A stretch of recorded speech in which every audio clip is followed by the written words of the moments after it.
Welcome to ਨਮਸਤੇ geography channel. ਦੋਸਤੋ, ਸਾਡੀ YouTube ਚੈਨਲ ਵਿੱਚ ਤੁਹਾਡਾ ਸਾਰਿਆਂ ਦਾ ਬਹੁਤ-ਬਹੁਤ ਸਵਾਗਤ ਹੈ।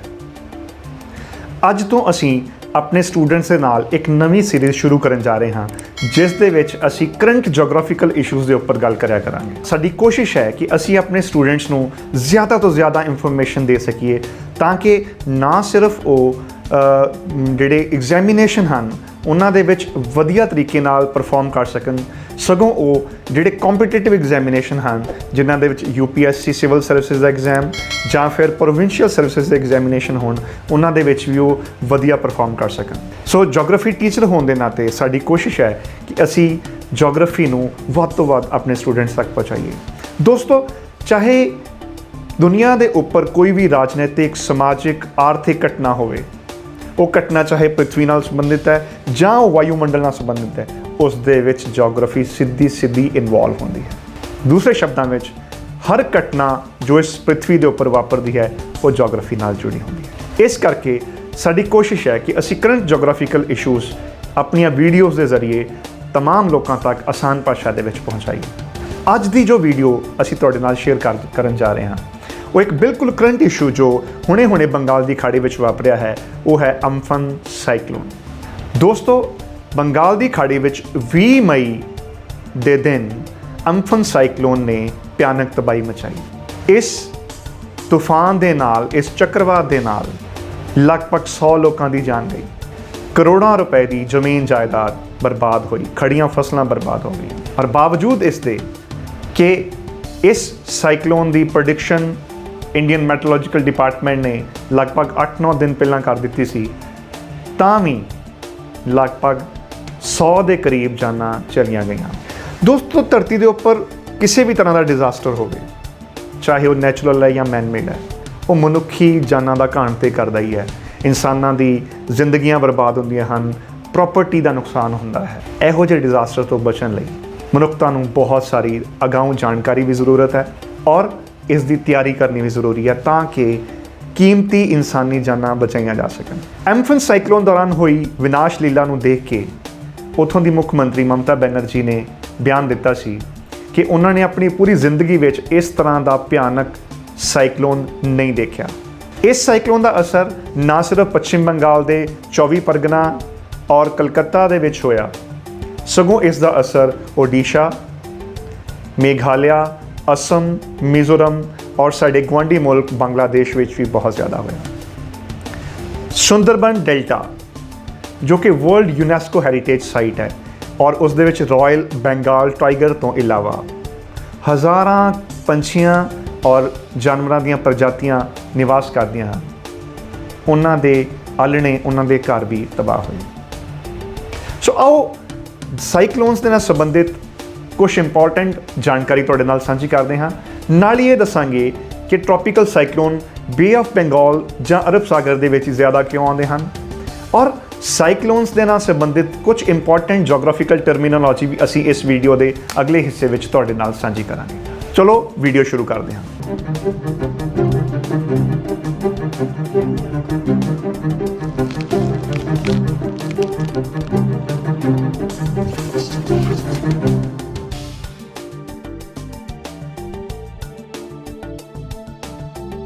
ਇੰਡੀਅਨ ਮੈਟਰੋਲੋਜੀਕਲ ਡਿਪਾਰਟਮੈਂਟ ਯਾਨੀ ਕਿ ਭਾਰਤੀ ਮੌਸਮ ਵਿਭਾਗ ਦੇ ਅੰਕੜਿਆਂ ਦੇ ਮੁਤਾਬਿਕ 1901 ਤੋਂ ਲੈ ਕੇ 2012 ਤੱਕ ਬੰਗਾਲ ਦੀ ਖਾੜੀ ਵਿੱਚ ਲਗਭਗ 367 ਸਾਈਕਲੋਨ ਆਏ, ਜਿਨ੍ਹਾਂ ਦੇ ਵਿੱਚ 68 ਸਟਾਰਮਸ, 77 ਸਾਈਕਲੋਨ ਸਨ ਔਰ 1999 ਵਿੱਚ ਆਏ ਹੋਏ ਸੁਪਰ ਸਾਈਕਲੋਨ ਜਾਂ ਓਡੀਸ਼ਾ ਸਾਈਕਲੋਨ ਤੋਂ ਲੈ ਕੇ 2019 ਤੱਕ 32 ਦੇ ਕਰੀਬ ਸਾਈਕਲੋਨ ਪ੍ਰੋਮੀਨੈਂਟ ਸਨ ਜਾਂ ਫਿਰ ਵਰਣਨਯੋਗ ਸਨ, ਜਿਨ੍ਹਾਂ ਨੇ ਕੋਸਟਲ ਏਰੀਆਜ਼ ਦੇ ਵਿੱਚ ਭਿਆਨਕ ਤਬਾਹੀ ਮਚਾਈ।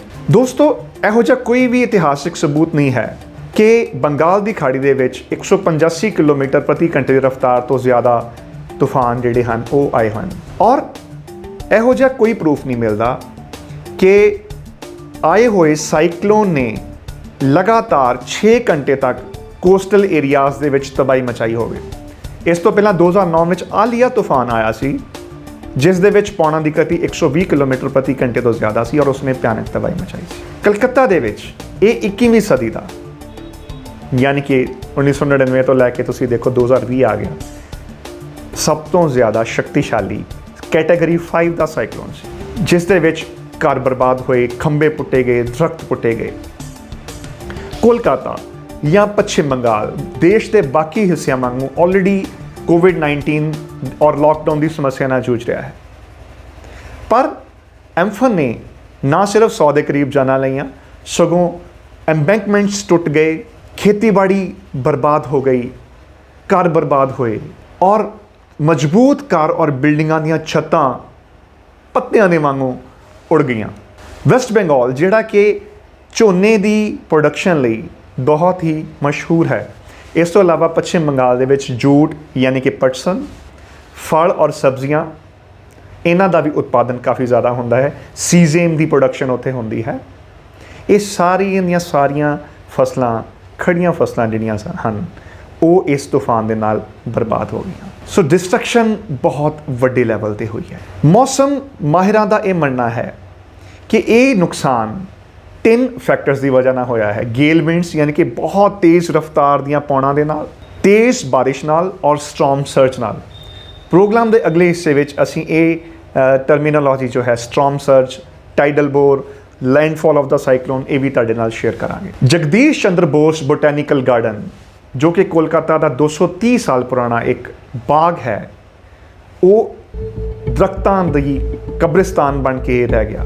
हज़ारां कीमती प्रजातियां दरख्तां दियां देखते देखते बर्बाद हो गई। एक वीडियो तुहाडे सामने है, इस वीडियो विच ध्यान नाल तुसीं देखो कि किस तरह कोलकाता दे विच एम्फन तूफान ने तबाही मचाई। 20 मई के आस पास ये तूफान भयानक तबाही मचाउंदा होया आया। ये तूफान 1999 में आए हुए बंगाल की खाड़ी में सुपर साइक्लोन तो सब तो ज़्यादा वड्डा सी। बांग्लादेश के दीघा और हतिया द्वीप दे विच इसका लैंडफॉल होया, मकानां दीयां छत्तां उड़ गईयां, बिल्डिंगां दीयां छत्तां उड़ गईयां। वॉल क्लाउड के विड्थ 120 किलोमीटर और इसकी अख का डायमीटर 40 किलोमीटर के लगभग सी। लगभग 5 लाख लोगों को सुरੱਖਿਆ ਥਾਵਾਂ ਤੇ पहुँचाया गया, जिस दे विच 24 परगना जिले में ही 3 लाख लोगों को इवैकुएट किया गया या फिर सुरੱਖਿਆ ਥਾਵਾਂ ਤੇ पहुँचाया गया। सो ये बेहद विनाशकारी तूफान सी। अगर तुसी इस साइक्लोन की ट्रैजेक्टरी देखो या रास्ता देखो तो तुसी देखो कि एक ओडिशा और वेस्ट बंगाल के जिहड़े मैनग्रूव फॉरेस्ट हैं इन्हां दे बिल्कुल पैरल होके सुंदरबन दे नाल टकराया। और दोस्तों ये जवारी जंगल या फिर टाइडल फॉरेस्ट या मैनग्रूव्स जो हैं ये किसी भी तरह के तूफान या साइक्लोन तो बचाते हैं, चाहे 2004 में आई हुई सुनामी होवे या फिर साइक्लोन हो। मैनग्रूव उन्हां दे असर नूं घटाउंदे हैं। पर तुसी इस साइक्लोन की ट्रैजेक्टरी अगर देखोगे तो ये मैनग्रूव्स नूं पैरलली क्रॉस करता होया सीधा जाके जिहड़े साडे आइलैंड्स हैं, खास करके सागर द्वीप जो है उस दे नाल टकराया और कोलकाता और बांग्लादेश दे विच भयानक तबाही मचाउंदा होया खत्म हो गया। हुण गल करदे हां कि साइक्लोन एनर्जी कित्थों लैंदे हैं। इंडियन इंस्टीट्यूट ऑफ ट्रॉपिकल मैट्रोलॉजी के साइंटिस्ट रॉक्जी मैथ्यू कोल के अनुसार उन्होंने बंगाल की खाड़ी दे विच इन्ने ज़्यादा भयानक तूफानों नूं नहीं देखा। उन्हों का यह मनना है कि बंगाल की खाड़ी विच ग्लोबल वार्मिंग की वजह के नाल जो टैंपरेचर इनक्रीज़ हो रहे हैं वो वजह हैं कि साइक्लोन ज़्यादा इंटेंसिटी दे ज़्यादा खतरनाक बन रहे हैं। आम तौर पर साइक्लोन्स नूं जन्म देने लई 27 डिग्री टैंपरेचर जो ओशनस का वो होना चाहिए है, आइडियल कंडीशन है। पर बंगाल की खाड़ी के केस दे विच दोस्तों तापमान 34 डिग्री तक पहुँच चुका है। सो जिन्ना ओशन वाटर गर्म होएगा उन्नी ही ज़्यादा तेज़ी नाल साइक्लोन बनणगे और वो भयानक बनणगे।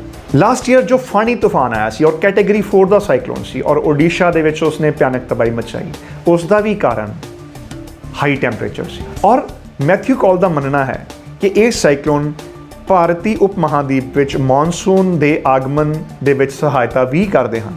अज भारत के लोग ज़्यादा वॉन्ड हैं, अगाऊं सूचना उन्होंने दी जा सकती है। इंफॉर्मेशन के बहुत सोर्सेज हैं, इंटरनेट, मेन स्ट्रीम मीडिया, अखबारां, मोबाइल फोन, व्हाट्सएप यूनिवर्सिटी, और बहुत कुछ जो ਅੱਜ ਇਨਫੋਰਮੇਸ਼ਨ ਦਾ ਫਲੱਡ ਲੋਕਾਂ ਤੱਕ ਪਹੁੰਚਦਾ ਹੈ। ਸਾਈਕਲੋਨਸ ਦੀ ਭਵਿੱਖਬਾਣੀ ਭਾਰਤੀ ਮੌਸਮ ਵਿਭਾਗ 8 ਜਾਂ 9 ਦਿਨ ਪਹਿਲਾਂ ਕਰ ਸਕਦਾ ਹੈ। ਐਂਫਨ ਦੇ ਕੇਸ ਦੇ ਵਿੱਚ ਇਸ ਤੂਫਾਨ ਦੀ, ਇਸ ਚੱਕਰਵਾਤ ਦੀ ਜੋ ਭਵਿੱਖਬਾਣੀ ਸੀ ਉਹ 8 ਤੋਂ 9 ਦਿਨ ਪਹਿਲਾਂ ਮੌਸਮ ਵਿਗਿਆਨੀਆਂ ਨੇ ਕਰ ਦਿੱਤੀ ਸੀ, ਜਿਸ ਕਰਕੇ ਮਨੁੱਖੀ ਜਾਨਾਂ ਬਚਾਈਆਂ ਜਾ ਸਕੀਆਂ। ਪਰ ਸਨ 1999 ਦੇ ਵਿੱਚ ਅਕਤੂਬਰ 25 ਨੂੰ ਕੁਛ ਇਸ ਤਰ੍ਹਾਂ ਦਾ ਕੇਸ ਨਹੀਂ ਸੀ। ਉਸ ਸਮੇਂ ਦੇ ਵਿੱਚ ਇੰਟਰਨੈਟ ਸਰਵਿਸਿਜ਼ ਇੰਨੀਆਂ ਐਡਵਾਂਸ ਨਹੀਂ ਸੀ ਹੋਈਆਂ ਕਿ ਲੋਕਾਂ ਤੱਕ ਇਨਫੋਰਮੇਸ਼ਨ ਜ਼ਿਆਦਾ ਤੋਂ ਜ਼ਿਆਦਾ ਪਹੁੰਚਾਈ ਜਾ ਸਕੇ, ਜਿਸ ਦੀ ਵਜ੍ਹਾ ਨਾਲ 1999 ਵਿੱਚ ਆਏ ਹੋਏ ਸੁਪਰ ਸਾਈਕਲੋਨ, ਜਿਸ ਨੂੰ ਓਡੀਸ਼ਾ ਸਾਈਕਲੋਨ ਜਾਂ ਪੈਰਾਦਵੀਪ ਸਾਈਕਲੋਨ ਵੀ ਕਿਹਾ ਜਾਂਦਾ ਹੈ, ਉਸਨੇ ਲਗਭਗ 10,000 ਲੋਕਾਂ ਦੀ ਜਾਨ ਲੈ ਲਈ। ਇੱਕ ਅੰਦਾਜ਼ੇ ਮੁਤਾਬਿਕ 4.5 ਅਰਬ ਬਿਲੀਅਨ ਡਾਲਰਸ, 4.5 ਅਰਬ ਡਾਲਰਸ ਦਾ US ਡਾਲਰ ਦਾ ਨੁਕਸਾਨ ਜੋ ਹੈ ਉਹ ਹੋਇਆ। ਖੜੀਆਂ ਫਸਲਾਂ ਬਰਬਾਦ ਹੋ ਗਈਆਂ। ਔਰ ਜਦੋਂ ਸਾਈਕਲੋਨ ਦੀ ਵਜ੍ਹਾ ਦੇ ਨਾਲ ਸਮੁੰਦਰ ਦਾ ਖਾਰਾ ਪਾਣੀ ਖੇਤੀ ਵਾਲੀ ਜ਼ਮੀਨ ਦੇ ਉੱਪਰ ਫੈਲੇਗਾ ਤਾਂ ਮਿੱਟੀਆਂ ਸਲਾਈਨ ਹੋ ਜਾਣਗੀਆਂ, ਖਾਰੀਆਂ ਹੋ ਜਾਣਗੀਆਂ ਔਰ ਉਹ ਖੇਤੀਬਾੜੀ ਵਾਸਤੇ ਅਨਫਿਟ ਹੋ ਜਾਣਗੀਆਂ। ਉੱਥੇ ਖੇਤੀਬਾੜੀ ਕਰਨੀ ਅਸੰਭਵ ਹੋ ਜਾਏਗੀ, ਜਿਸ ਦੀ ਵਜ੍ਹਾ ਨਾਲ ਕਿਸਾਨਾਂ ਦੀਆਂ ਜ਼ਿੰਦਗੀਆਂ ਬਰਬਾਦ ਹੋਣਗੀਆਂ, ਕਿਸਾਨ ਜ਼ਿਆਦਾ ਬੁਰੀ ਤਰ੍ਹਾਂ ਨਾਲ ਪ੍ਰਭਾਵਿਤ ਹੋਣਗੇ। ਔਰ ਕੁੱਲ ਮਿਲਾ ਕੇ ਅਗਰ ਕਿਸਾਨ ਪ੍ਰਭਾਵਿਤ ਹੋਏਗਾ ਤਾਂ ਪੂਰੀ ਦੀ ਪੂਰੀ ਇਕੋਨਮੀ ਜੋ ਹੈ, ਆਰਥਿਕਤਾ ਜੋ ਹੈ ਉਹ ਬੁਰੀ ਤਰ੍ਹਾਂ ਨਾਲ ਪ੍ਰਭਾਵਿਤ ਹੋਏਗੀ। Now comes to the terminology. ਸਭ ਤੋਂ ਪਹਿਲਾਂ ਗੱਲ ਕਰਦੇ ਹਾਂ landfall of the cyclone. Landfall of the cyclone means when the cyclone superimposed with the coastal areas. ਮਤਲਬ ਯੂਨਾਈਟਿਡ ਸਟੇਟ ਦੇ ਨੈਸ਼ਨਲ ਹਰੀਕੇਨ ਸੈਂਟਰ ਦੇ ਮੁਤਾਬਿਕ ਲੈਂਡਫਾਲ ਇੰਟਰਸੈਕਸ਼ਨ ਹੈ ਜਦੋਂ ਕੋਈ ਚੱਕਰਵਾਤ ਜ਼ਮੀਨ ਦੇ ਨਾਲ, ਤੱਟ ਦੇ ਨਾਲ, ਕੋਸਟ ਦੇ ਨਾਲ ਟਕਰਾਉਂਦਾ ਹੈ। ਔਰ ਜਦੋਂ ਵੀ ਚੱਕਰਵਾਤ ਜ਼ਮੀਨ ਦੇ ਨਾਲ ਟਕਰਾਉਂਦਾ ਹੈ ਤਾਂ ਕੰਟਰਾਸਟਿੰਗ ਟੈਂਪਰੇਚਰ ਦੀ ਵਜ੍ਹਾ ਦੇ ਨਾਲ ਉਸ ਦੀ ਸ਼ਕਤੀ, ਉਸ ਦੀ ਤਾਕਤ, ਉਸ ਦੀ ਡਿਸਟਰਕਸ਼ਨ ਦੀ ਪਾਵਰ ਜ਼ਿਆਦਾ ਵੱਧ ਜਾਂਦੀ ਹੈ। ਦੂਸਰਾ, ਕਿਉਂਕਿ ਉੱਤਰੀ ਗੋਲਾਰਧ ਵਿੱਚ ਜਾਂ ਨਾਰਦਰਨ ਹੈਮੀਸਫੀਅਰ ਵਿੱਚ ਸਾਈਕਲੋਨ ਐਂਟੀ ਕਲੌਕਵਾਈਜ਼ ਘੁੰਮਦੇ ਹਨ। ਪੌਣਾ ਜੋ ਹਨ ਉਹ ਤੇਜ਼ੀ ਨਾਲ ਘੜੀ ਦੀ ਸੂਈ ਦੀ ਉਲਟੀ ਦਿਸ਼ਾ ਵਿੱਚ ਘੁੰਮਦੀਆਂ ਹੋਈਆਂ ਅੰਦਰ ਵੱਲ ਨੂੰ ਮੁੜਦੀਆਂ ਹਨ। ਔਰ ਸਾਈਕਲੋਨ ਦੀ ਮੂਵਮੈਂਟ ਦੀ ਤਰ੍ਹਾਂ ਹੀ ਸਮੁੰਦਰ ਦਾ ਪਾਣੀ ਵੀ ਗੋਲ-ਗੋਲ ਐਂਟੀ ਕਲੌਕਵਾਈਜ਼ ਤੇਜ਼ੀ ਦੇ ਨਾਲ ਮੂਵ ਕਰਦਾ ਹੈ। ਔਰ ਜਦੋਂ ਸਾਈਕਲੋਨ ਤੇਜ਼ੀ ਨਾਲ ਮੂਵ ਕਰੇਗਾ, ਸਮੁੰਦਰ ਦਾ ਪਾਣੀ ਤੇਜ਼ੀ ਨਾਲ ਮੂਵ ਕਰੇਗਾ ਤਾਂ ਉਹ ਕੋਸਟਲ ਏਰੀਆਜ਼ ਦੇ ਨਾਲ ਜਿਹੜਾ ਟਕਰਾ ਕੇ ਉਸ ਦੇ ਨਾਲ ਲੱਗਦੇ ਖੇਤਰਾਂ ਦੇ ਵਿੱਚ ਹੜ੍ਹ ਲਿਆ ਦੇਗਾ। ਔਰ ਅਗਰ ਬਦਕਿਸਮਤੀ ਨਾਲ ਸਾਈਕਲੋਨ ਵੀ ਆ ਰਿਹਾ ਹੈ ਔਰ ਉਸੇ ਟਾਈਮ ਤੇ ਹਾਈ ਟਾਈਡ ਹੈ ਜਾਂ ਸਮੁੰਦਰ ਵਿੱਚ ਜਵਾਰ ਭਾਟਾ ਆਇਆ ਹੋਇਆ ਹੈ, ਤਾਂ ਜਿਹੜਾ ਪਾਣੀ ਦਾ ਨਿਕਾਸ ਹੈ ਉਹ ਸਮੁੰਦਰ ਵੱਲ ਨਹੀਂ ਹੋਏਗਾ, ਸਗੋਂ ਉਹ ਕੋਸਟਲ ਏਰੀਆਜ਼ ਜਿਹੜੇ ਤੱਟ ਨਾਲ ਲੱਗਦੇ ਜ਼ਿਲ੍ਹੇ ਆ, ਕੋਲਕਾਤਾ ਜਾਂ ਉਸਦੇ ਆਸ-ਪਾਸ ਦੇ ਜ਼ਿਲ੍ਹਿਆਂ ਦੇ ਵਿੱਚ ਇਸ ਐਂਫਨ ਦੇ ਕੇਸ ਦੇ ਵਿੱਚ ਜੋ ਕੁਛ ਹੋਇਆ, ਉਹ ਫਲੱਡਿੰਗ ਜਿਹੜੀ ਹੈ ਜਾਂ ਹੜ੍ਹ ਉਹ ਜ਼ਿਆਦਾ ਆਉਣਗੇ। ਇਸ ਸਥਿਤੀ ਨੂੰ ਅਸੀਂ ਕਹਿੰਦੇ ਹਾਂ ਸਟ੍ਰੋਮ ਸਰਜ। ਸੋ ਸਟ੍ਰੋਮ ਸਰਜ ਔਰ ਟਾਈਡਲ ਬੋਰ, ਇਹ ਦੋ ਕਨਸੈਪਟ ਇਸ ਤਰ੍ਹਾਂ ਦੇ ਹਨ ਜਿਹੜੇ ਸਾਈਕਲੋਨ ਦੇ ਟਾਈਮ ਤੇ ਹੋਰ ਜ਼ਿਆਦਾ ਤਬਾਹੀ ਮਚਾਉਂਦੇ ਹਨ। ਹਾਲਾਂਕਿ ਟਾਈਡਲ ਬੋਰ ਦਾ ਕਨਸੈਪਟ ਟਾਈਡਸ ਦੇ ਨਾਲ ਜਾਂ ਜਵਾਰ ਭਾਟੇ ਨਾਲ ਸੰਬੰਧਿਤ ਹੈ, ਪਰ ਜਿਸ ਤਰ੍ਹਾਂ ਮੈਂ ਦੱਸਿਆ ਕਿ ਅਗਰ ਚੱਕਰਵਾਤ ਵੀ ਆ ਰਿਹਾ ਹੈ ਔਰ ਹਾਈ ਟਾਈਡ ਵੀ ਹੈ ਸਮੁੰਦਰ ਦੇ ਵਿੱਚ ਤਾਂ ਪਾਣੀ ਨਿਕਾਸ ਨਹੀਂ ਹੋਏਗਾ ਔਰ ਲਹਿਰਾਂ ਜੋ ਹਨ ਉਹ ਸਾਈਕਲੋਨ ਦੀ ਵਜ੍ਹਾ ਦੇ ਨਾਲ, ਸਟ੍ਰੋਮ ਸਰਜ ਦੇ ਨਾਲ ਜ਼ਿਆਦਾ ਉੱਚੀਆਂ ਉੱਠਣਗੀਆਂ। 1999 ਦੇ ਜਿਹੜਾ ਸੁਪਰ ਸਾਈਕਲੋਨ ਸੀ ਉਸ ਦੇ ਕੇਸ ਵਿੱਚ ਜੋ ਸਾਗਰੀ ਲਹਿਰਾਂ ਸਨ ਉਹ 26 ਫੁੱਟ ਤੱਕ ਉੱਚੀਆਂ ਉੱਠੀਆਂ ਸਨ। ਔਰ ਐਂਫਨ ਦੇ ਕੇਸ ਦੇ ਵਿੱਚ ਵੀ ਲਹਿਰਾਂ ਕਾਫੀ ਉੱਚੀਆਂ ਉੱਠੀਆਂ, ਜਿਸ ਦੀ ਵਜ੍ਹਾ ਨਾਲ ਫਲੱਡਸ ਵੀ ਆਏ ਔਰ ਪ੍ਰਾਪਰਟੀ ਦਾ ਔਰ ਫਸਲਾਂ ਦਾ ਜ਼ਿਆਦਾ ਨੁਕਸਾਨ ਹੋਇਆ। So tidal bore is a phenomena in which leading edge of the incoming tide waves of water that travel up to a river or in narrow bay against the direction of river or a bay current। मतलब कि tidal bore ਦੇ ਵਿੱਚ ਜੋ ਪਾਣੀ ਹੈ ਤੂਫਾਨ ਦਾ ਜਾਂ ਸਮੁੰਦਰ ਦਾ ਖਾਰਾ ਪਾਣੀ ਹੈ ਉਹ ਬੇਸ ਕ੍ਰੀਕਸ ਦੇ ਵਿੱਚ ਅੰਦਰ ਨੂੰ ਵੜ ਜਾਂਦਾ ਹੈ। ਸੋ ਪਾਣੀ ਬਾਹਰ ਸਮੁੰਦਰ ਵੱਲ ਨੂੰ ਜਾਣ ਦੀ ਬਜਾਏ ਲੈਂਡ ਵੱਲ ਤੁਰ ਪੈਂਦਾ ਹੈ, ਜਿਸ ਕਰਕੇ ਨੁਕਸਾਨ ਜ਼ਿਆਦਾ ਹੁੰਦਾ ਹੈ। ਹੁਣ ਗੱਲ ਕਰਦੇ ਹਾਂ ਦੋਸਤੋ ਕਿ ਇਹ ਜੋ ਸਾਈਕਲੋਨ ਹਨ ਇਹ ਬੰਗਾਲ ਦੀ ਖਾੜੀ ਵਿੱਚ ਹੀ ਜ਼ਿਆਦਾ ਕਿਉਂ ਆਉਂਦੇ ਹਨ। ਬੰਗਾਲ ਦੀ ਖਾੜੀ ਚੱਕਰਵਾਤਾਂ ਵਾਸਤੇ ਕੁਝ ਖਾਸ ਕਿਸਮ ਦੀਆਂ ਆਈਡੀਅਲ ਕੰਡੀਸ਼ਨਸ ਪੈਦਾ ਕਰਦੀ ਹੈ। ਕੁਝ ਆਈਡੀਅਲ ਕੰਡੀਸ਼ਨ ਇਸ ਤਰ੍ਹਾਂ ਹਨ। ਸਭ ਤੋਂ ਪਹਿਲਾਂ ਕਿ ਜਿਸ ਤਰ੍ਹਾਂ ਆਪਾਂ ਸ਼ੁਰੂਆਤ 'ਚ ਗੱਲ ਕੀਤੀ ਸੀ ਕਿ ਬੰਗਾਲ ਦੀ ਖਾੜੀ ਵਿੱਚ ਟੈਂਪਰੇਚਰ ਜੋ ਹੈ ਉਹ ਵੱਧ ਰਿਹਾ ਹੈ, 32 ਤੋਂ 34 ਡਿਗਰੀ ਤੱਕ ਤਾਪਮਾਨ ਪਾਣੀ ਦਾ ਹੋ ਗਿਆ ਹੈ, ਜਿਸ ਦੀ ਵਜ੍ਹਾ ਨਾਲ ਸਾਈਕਲੋਨ ਜ਼ਿਆਦਾ ਤੇਜ਼ੀ ਨਾਲ ਜਨਮ ਲੈਂਦੇ ਹਨ। ਆਈਡੀਅਲੀ 26 ਡਿਗਰੀ ਟੈਂਪਰੇਚਰ ਬਹੁਤ ਹੁੰਦਾ ਹੈ ਕਿਸੇ ਸਾਈਕਲੋਨ ਨੂੰ ਜਨਮ ਦੇਣ ਵਾਸਤੇ, ਪਰ ਬੰਗਾਲ ਦੀ ਖਾੜੀ ਦੇ ਕੇਸ ਵਿੱਚ ਇਹ ਜ਼ਿਆਦਾ ਹੈ। ਦੂਸਰਾ, ਜਦੋਂ ਵੀ ਮੌਸਮ ਬਦਲਦਾ ਹੈ, ਚੇਂਜਿੰਗ ਸੀਜ਼ਨ ਹੋਣ, ਚਾਹੇ ਉਹ ਮਾਰਚ ਤੋਂ ਮਿਡ ਜੂਨ ਦਾ ਟਾਈਮ ਹੋਵੇ ਜਾਂ ਸਤੰਬਰ ਤੋਂ ਅਕਤੂਬਰ ਦਾ ਟਾਈਮ ਹੋਵੇ, ਇਹਨਾਂ ਸਮਿਆਂ ਦੇ ਵਿੱਚ ਸਾਈਕਲੋਨ ਜ਼ਿਆਦਾ ਆਉਂਦੇ ਹਨ। ਔਰ ਜਿਹੜੀਆਂ ਵਪਾਰਿਕ ਪੌਣਾਂ ਹਨ ਜੋ ਪੂਰਬ ਤੋਂ ਪੱਛਮ ਦਿਸ਼ਾ ਵੱਲ ਚੱਲਦੀਆਂ ਹਨ, ਈਸਟ ਟੂ ਵੈਸਟ, ਉਹ ਵੀ ਇਹਨਾਂ ਸਾਈਕਲੋਨ ਦੇ ਜਨਮ ਦੇ ਵਿੱਚ ਮਦਦ ਕਰਦੇ ਹਨ। ਔਰ ਕੋਰੀਓਲਿਸ ਫੋਰਸ ਦੀ ਵਜ੍ਹਾ ਦੇ ਨਾਲ ਸਾਈਕਲੋਨ ਜਾਂ ਜਿਹੜੀਆਂ ਟ੍ਰੇਡ ਵਿੰਡਸ ਹਨ ਉਹ ਨਾਰਥਰਨ ਹੈਮੀਸਫੀਅਰ 'ਚ ਸੱਜੇ ਪਾਸੇ ਔਰ ਸਦਰਨ ਹੈਮੀਸਫੀਅਰ 'ਚ ਖੱਬੇ ਪਾਸੇ ਲੈਫਟ ਸਾਈਡ 'ਤੇ ਮੁੜਦੇ ਹਨ। ਔਰ ਜੋ ਭਾਰਤ ਦੀ ਪੂਰਬੀ ਤੱਟ ਰੇਖਾ ਹੈ, ਸਾਡੀ ਕੋਸਟਲ ਲਾਈਨ ਹੈ, ਉਸ ਦੀ ਸ਼ੇਪ, ਉਸ ਦੀ ਬਣਤਰ ਬਹੁਤ ਹੀ ਆਈਡੀਅਲ ਕੰਡੀਸ਼ਨ ਪ੍ਰੋਵਾਈਡ ਕਰਦੀ ਹੈ ਸਾਈਕਲੋਨ ਨੂੰ ਜਨਮ ਦੇਣ ਦੇ ਲਈ। ਤੀਸਰਾ, ਸਾਊਥ ਔਰ ਸਾਊਥ ਈਸਟ ਏਸ਼ੀਆ ਦੇ ਵਿੱਚ ਹੀਟ ਇੰਟੈਂਸੀਫਿਕੇਸ਼ਨ ਜਾਂ ਗਰਮੀ ਦੀ ਵਜ੍ਹਾ ਦੇ ਨਾਲ ਜੋ ਸਰਾਊਂਡਿੰਗ ਲੈਂਡ ਮਾਸਸ ਦੀ ਗਰਮੀ ਹੈ, ਉਹ ਵੀ ਸਾਈਕਲੋਨ ਨੂੰ ਬਣਾਉਣ ਵਾਸਤੇ ਬੰਗਾਲ ਦੀ ਖਾੜੀ ਵਿੱਚ ਆਈਡੀਅਲ ਕੰਡੀਸ਼ਨਸ ਪੈਦਾ ਕਰਦੀ ਹੈ।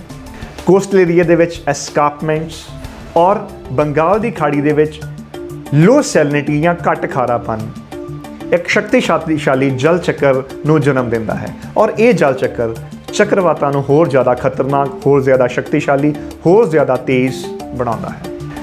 ਬੰਗਾਲ ਦੀ ਖਾੜੀ ਦੇ ਵਿੱਚ ਡੈਲਟਾਸ ਔਰ ਵੈਟ ਪੁਆਇੰਟਸ ਜ਼ਿਆਦਾ ਹਨ, ਜਿਸ ਕਰਕੇ ਸਾਈਕਲੋਨਸ ਜ਼ਿਆਦਾ ਡਿਸਟਰਕਸ਼ਨਸ ਕਰਦੇ ਹਨ।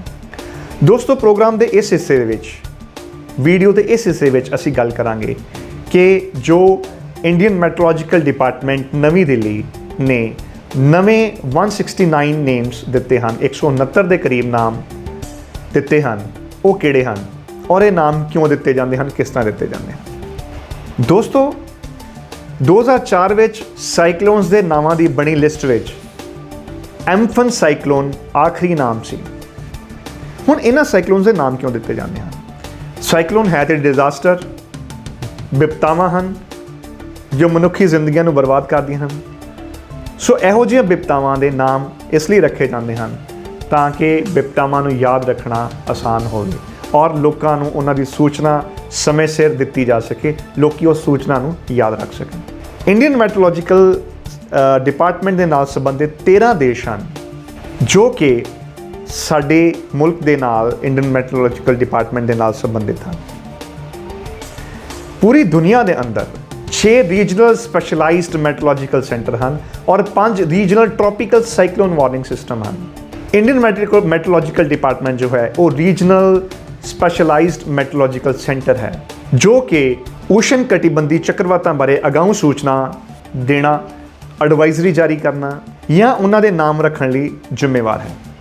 ਔਰ ਉਹਨਾਂ ਨਾਲ ਜੁੜੇ ਹੋਏ 13 ਦੇਸ਼ ਇਸ ਪ੍ਰਕਾਰ ਹਨ: Bangladesh, Bharat, Iran, Maldives, Myanmar, Oman, Pakistan, Qatar, Saudi Arabia, Sri Lanka, Thailand, United Arab अमीरात और यमन। सो इंडियन मैट्रोलॉजिकल डिपार्टमेंट ना सिर्फ बंगाल की खाड़ी सगों अरब सागर और उत्तरी हिंद महासागर दे विच आउण वाले साइक्लोन्स का नाम रखने लिए जिम्मेवार है। तुहाडे सामने क्राइटेरिया है कि किहड़ा क्राइटेरिया है जिहड़ा कि साइक्लोन्स के नाम रखने लिए जरूरी है। सब तो पहला कि साइक्लोन का नाम जो प्रपोज कर रहा है देश, वो किसी भी तरह किसी राजनीतिक शख्सियत के नाल संबंधित नहीं होना चाहिए, किसी पोलिटिकल फिगर या रिलीजीयस फिगर नाल संबंधित नहीं होना चाहिए, वो किसी कल्चर या जेंडर नाल संबंधित नहीं होना चाहिए। नाम इस तरह का होवे कि वो लोगों के जज्बातों को भड़कावे ना। नाम क्रूड या बहुत क्रूअल नहीं होना चाहिए। ये नाम छोटा होवे, इसनों प्रनाउंस करना, इसका उच्चारण करना आसान होवे और इसनों आसानी नाल याद रखा जा सकता। साइक्लोन के नावां दा नाम जो हैं उन्हां दे अखरां की गिणती 6 तो ज़्यादा नहीं होनी चाहिए। सो आने वाले समय में साइक्लोन हैं वो हैं गति, तेज, मुरासू, आग, व्योम, झार, प्रभाव, नीर, प्रबंजन, घुरनी, एम्बुद, जलदी और वेगा। कुछ होर नाम जो आने वाले टाइम में साइक्लोन से रखे जाने हैं वो हैं अर्नब, उपकल और बिपरजॉय। इन्हां नावां दी डिस्क्रिप्शन वीडियो के नीचे ਲਿੰਕ ਵਿੱਚ ਦਿੱਤੀ ਹੋਈ ਹੈ, ਤੁਸੀਂ ਉੱਥੋਂ ਪੜ੍ਹ ਸਕਦੇ ਹੋ। ਸੋ ਨਿਸਰਗ, ਗਤੀ, ਨੀਰ, ਯਸ, ਗੁਲਾਬ, ਸ਼ਾਹੀਨ, ਜਾਵਾਦ, ਇਹ ਕੁਝ 13 ਨਾਮ ਹਨ ਜਿਹੜੇ ਕਿ ਆਉਣ ਵਾਲੇ ਸਮੇਂ ਦੇ ਵਿੱਚ ਸਾਈਕਲੋਨਸ ਦੇ ਰੱਖੇ ਜਾਣੇ ਹਨ। ਇੱਕ ਹੋਰ ਇੰਪੋਰਟੈਂਟ ਇਨਫੋਰਮੇਸ਼ਨ ਦੋਸਤੋ, ਭਾਰਤ ਦਾ ਜੋ ਨੇਵੀ ਹੈ, ਸਮੁੰਦਰੀ ਫੌਜ ਹੈ, ਉਹ ਸਮੁੰਦਰੀ ਮਛੇਰਿਆਂ ਨੂੰ ਅਲਰਟ ਕਰਨ ਲਈ ਰੰਗਾਂ ਦੇ ਹਿਸਾਬ ਦੇ ਨਾਲ ਵਾਰਨਿੰਗ ਦਿੰਦੀ ਹੈ। ਜਦੋਂ ਸਾਈਕਲੋਨ ਆਉਣਾ ਹੁੰਦਾ ਹੈ ਤਾਂ ਇਟਸ ਅ ਯੈਲੋ ਅਲਰਟ, ਅਗਰ ਸਾਈਕਲੋਨ ਆ ਰਿਹਾ ਹੈ ਔਰੇਂਜ ਅਲਰਟ, ਔਰ ਲੈਂਡਫਾਲ ਤੋਂ ਬਾਅਦ ਪੋਸਟ ਲੈਂਡਫਾਲ ਜੋ ਹੈ ਉਹ red alert. Now comes to the point that why cyclone originates and what are the ideal conditions of origin of cyclones। ਸੋ ਦੋਸਤੋ, ਸਭ ਤੋਂ ਪਹਿਲੀ ਗੱਲ ਕਿ ਸਾਈਕਲੋਨ ਜੋ ਹਨ ਉਹ 23 ਡਿਗਰੀ ਉੱਤਰ ਤੋਂ 23 ਡਿਗਰੀ ਦੱਖਣ ਯਾਨੀ ਕਿ ਟ੍ਰੋਪੀਕਲ ਏਰੀਆਜ਼ ਦੇ ਵਿੱਚ ਹੀ ਜ਼ਿਆਦਾ ਆਉਂਦੇ। ਸਾਈਕਲੋਨ ਦੋ ਤਰ੍ਹਾਂ ਦੇ ਹੁੰਦੇ ਹਨ, ਟ੍ਰੋਪੀਕਲ ਔਰ ਟੈਂਪਰੇਟ। ਅੱਜ ਦੀ ਇਸ ਵੀਡੀਓ ਵਿੱਚ ਅਸੀਂ ਸਿਰਫ ਟ੍ਰੋਪੀਕਲ ਸਾਈਕਲੋਨ ਬਾਰੇ ਗੱਲ ਕਰਾਂਗੇ। ਟੈਂਪਰੇਟ ਸਾਈਕਲੋਨ ਦੇ ਉੱਪਰ ਅਸੀਂ ਇੱਕ ਹੋਰ ਵੀਡੀਓ ਨਵੀਂ ਬਣਾਵਾਂਗੇ, ਕਿਉਂਕਿ ਵਪਾਰਕ ਪੌਣਾ ਜੋ ਹਨ ਉਹ ਪੂਰਬ ਤੋਂ ਪੱਛਮ ਵੱਲ ਚੱਲਦੀਆਂ ਹਨ ਔਰ ਇਹ ਪੌਣਾ ਚੱਕਰਵਾਤਾਂ ਨੂੰ ਬਹੁਤ ਪ੍ਰਚੁਰ ਮਾਤਰਾ ਦੇ ਵਿੱਚ, ਕਾਫੀ ਮਾਤਰਾ ਵਿੱਚ ਨਮੀ ਮੁਹੱਈਆ ਕਰਵਾਉਂਦੀਆਂ ਹਨ। ਸੋ ਕੁਝ ਜ਼ਰੂਰੀ ਹਾਲਾਤ ਇਸ ਤਰ੍ਹਾਂ ਹਨ। ਇੱਕ ਤੇ ਪੌਣਾ ਦੇ ਵਿੱਚ ਨਮੀ ਜ਼ਿਆਦਾ ਹੋਣੀ ਚਾਹੀਦੀ ਹੈ। ਸਮੁੰਦਰਾਂ ਦੇ ਪਾਣੀ ਦਾ ਤਾਪਮਾਨ 26 ਤੋਂ 27 ਡਿਗਰੀ ਹੋਣਾ ਚਾਹੀਦਾ ਹੈ। ਬੰਗਾਲ ਦੀ ਖਾੜੀ ਦੇ ਵਿੱਚ ਇਹ ਟੈਂਪਰੇਚਰ ਜੋ ਹੈ ਉਹ 34 ਡਿਗਰੀ ਹੋ ਚੁੱਕਾ ਹੈ। ਧਰਤੀ ਤੋਂ 9 ਤੋਂ 15 ਕਿਲੋਮੀਟਰ ਦੀ ਉਚਾਈ ਤੱਕ ਐਂਟੀ ਸਾਈਕਲੋਨਿਕ ਕੰਡੀਸ਼ਨ ਹੋਣੀਆਂ ਚਾਹੀਦੀਆਂ ਹਨ ਤਾਂ ਕਿ ਉਹ ਸਮੁੰਦਰਾਂ ਤੋਂ ਹਵਾਵਾਂ ਜੋ ਹਨ ਉਹ ਜ਼ਿਆਦਾ ਤੋਂ ਜ਼ਿਆਦਾ ਨਮੀ ਜਿਹੜੀਆਂ ਉਹ ਚੁੱਕ ਸਕਣ। ਚੱਕਰਵਾਤਾਂ ਦੇ ਕੇਂਦਰੀ ਭਾਗ ਨੂੰ ਦੁਨੀਆ ਦੇ ਵੱਖ-ਵੱਖ ਇਲਾਕਿਆਂ ਦੇ ਵਿੱਚ ਅਲੱਗ-ਅਲੱਗ ਨਾਵਾਂ ਨਾਲ ਜਾਣਿਆ ਜਾਂਦਾ ਹੈ। ਜਿਸ ਤਰ੍ਹਾਂ ਅਮਰੀਕਾ ਦੇ ਵਿੱਚ ਸਾਈਕਲੋਨ ਨੂੰ ਹਰੀਕੇਨ ਕਹਿੰਦੇ ਹਨ, ਆਸਟ੍ਰੇਲੀਆ ਦੇ ਵਿੱਚ ਵਿਲੀ, ਜਾਪਾਨ ਦੇ ਵਿੱਚ ਟਾਈਫੂ, ਚੀਨ ਔਰ ਫਿਲੀਪੀਨਸ ਦੇ ਵਿੱਚ ਟਾਈਫੂਨ ਜਾਂ ਬੈਗਿਊ, ਔਰ ਭਾਰਤ ਦੇ ਵਿੱਚ ਅਸੀਂ ਸਾਈਕਲੋਨ ਦੇ ਨਾਮ ਦੇ ਨਾਲ ਜਾਣਦੇ ਹਨ। ਹਰ ਇੱਕ ਨਾਮ ਦੇ ਵਿੱਚ ਇੱਕ ਹੀ ਗੱਲ ਹੈ, ਸਿਮਿਲੈਰਿਟੀ ਹੈ, ਐਕਸਟ੍ਰੀਮ ਲੋ ਪ੍ਰੈਸ਼ਰ ਏਰੀਆ, ਜਿਹਦੇ ਵਿੱਚ ਨਾਰਥਰਨ ਹੈਮੀਸਫੀਅਰ ਵਿੱਚ ਪੌਣਾ ਐਂਟੀ ਕਲੌਕਵਾਈਜ਼ ਔਰ ਸਦਰਨ ਹੈਮੀਸਫੀਅਰ 'ਚ ਕਲੌਕਵਾਈਜ਼ ਚੱਲਦੀਆਂ ਹਨ। ਇਹ ਕਿਉਂ ਹੁੰਦਾ ਹੈ? ਆਓ ਇੱਕ ਵੀਡੀਓ ਦੇ ਨਾਲ ਇਹ ਸਮਝਣ ਦੀ ਕੋਸ਼ਿਸ਼ ਕਰਦੇ ਹਾਂ। ਜੋ ਹਰੀਕੇਨਸ ਹਨ ਜਾਂ ਸਾਈਕਲੋਨ ਹਨ ਉਹ ਕਾਊਂਟਰ ਕਲੌਕਵਾਈਜ਼ ਜਾਂ ਫਿਰ ਐਂਟੀ ਕਲੌਕਵਾਈਜ਼ ਡਾਇਰੈਕਸ਼ਨ ਦੇ ਵਿੱਚ ਚੱਲਦੇ ਹਨ, ਜਾਂ ਫਿਰ ਪੰਜਾਬੀ 'ਚ ਕਹੀਏ ਤਾਂ ਘੜੀ ਦੀ ਸੂਈ ਦੀ ਵਿਪਰੀਤ ਦਿਸ਼ਾ ਦੇ ਵਿੱਚ। ਇਸ ਦਾ ਕਾਰਨ ਹੈ ਇਸ ਦੀ ਲੋਕੇਸ਼ਨ। ਜਿੰਨੇ ਵੀ ਟ੍ਰੋਪੀਕਲ ਸਾਈਕਲੋਨ ਨਾਰਥਰਨ ਹੈਮੀਸਫੀਅਰ 'ਚ ਹਨ ਦੇ ਮੂਵ ਇਨ ਏ ਐਂਟੀ ਕਲੌਕਵਾਈਜ਼ ਡਾਇਰੈਕਸ਼ਨ। ਸਦਰਨ ਹੈਮੀਸਫੀਅਰ ਦੇ ਵਿੱਚ ਇਹ ਕਲੌਕਵਾਈਜ਼ ਚੱਲਦੇ ਹਨ। ਇਸ ਤਰ੍ਹਾਂ ਕਿਉਂ ਹੁੰਦਾ ਹੈ? ਇਸ ਦਾ ਕਾਰਨ ਹੈ ਕੋਰੀਓਲਿਸ ਫੋਰਸ ਜਾਂ ਕੋਰੀਓਲਿਸ ਇਫੈਕਟ। ਇਹ ਕੋਰੀਓਲਿਸ ਫੋਰਸ ਜੋ ਹੈ ਉਹ ਧਰਤੀ ਦੀ ਰੋਟੇਸ਼ਨਲ ਸਪੀਡ ਦੀ ਵਜ੍ਹਾ ਦੇ ਨਾਲ, ਗਤੀ ਦੀ ਵਜ੍ਹਾ ਦੇ ਨਾਲ ਪੈਦਾ ਹੁੰਦੀ ਹੈ, ਕਿਉਂਕਿ ਇਕੁਏਟਰ ਦੇ ਅਰਾਊਂਡ ਜੋ ਘੁੰਮਣ ਦੀ ਗਤੀ ਹੈ ਪ੍ਰਿਥਵੀ ਦੀ ਉਹ ਜ਼ਿਆਦਾ ਹੈ ਐਜ਼ ਕੰਪੇਅਰ ਟੂ ਪੋਲਸ।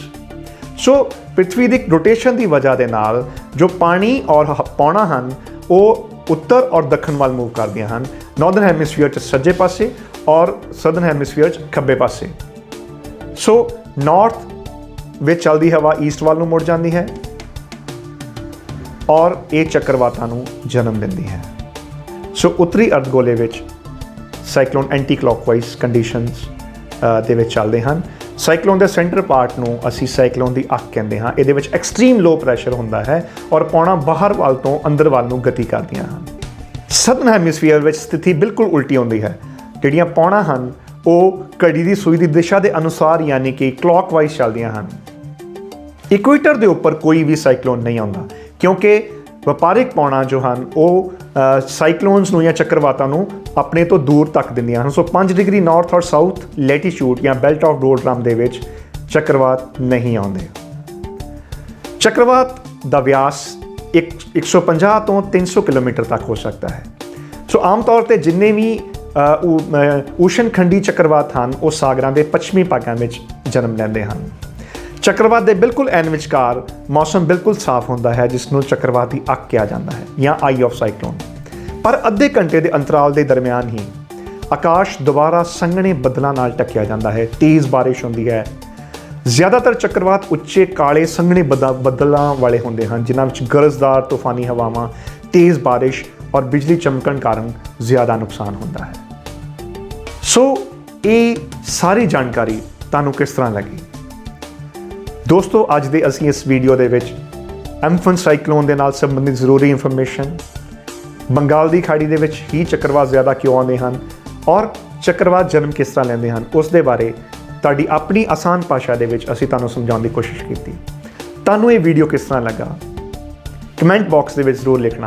ਇਸ ਵੀਡੀਓ ਨੂੰ ਵੱਧ ਤੋਂ ਵੱਧ ਸ਼ੇਅਰ ਕਰਨਾ ਔਰ ਬੈਲ ਆਈਕਨ ਤੇ ਬਟਨ ਦਬਾ ਕੇ ਜ਼ਰੂਰ ਸਾਡੇ ਚੈਨਲ ਨੂੰ ਸਬਸਕ੍ਰਾਈਬ ਕਰੋ ਤਾਂ ਕਿ ਜਦੋਂ ਵੀ ਸਾਡੀ ਕੋਈ ਨਵੀਂ ਵੀਡੀਓ ਆਵੇ ਉਹ ਤੁਹਾਡੇ ਤੱਕ ਪਹੁੰਚ ਸਕੇ। ਸਾਡੀ ਕੋਸ਼ਿਸ਼ ਹੋਏਗੀ ਕਿ ਅਸੀਂ ਆਪਣੇ ਸਟੂਡੈਂਟਸ ਨੂੰ ਆਪਣੀ ਆਸਾਨ ਪੰਜਾਬੀ ਭਾਸ਼ਾ ਦੇ ਵਿੱਚ ਜੀਓਗ੍ਰਾਫੀ ਦੇ ਔਖੇ ਕਨਸੈਪਟ ਸਮਝਾ ਸਕੀਏ। ਸੋ ਤੁਹਾਡਾ ਸਾਰਿਆਂ ਦਾ ਬਹੁਤ ਬਹੁਤ ਧੰਨਵਾਦ। Thank you very much.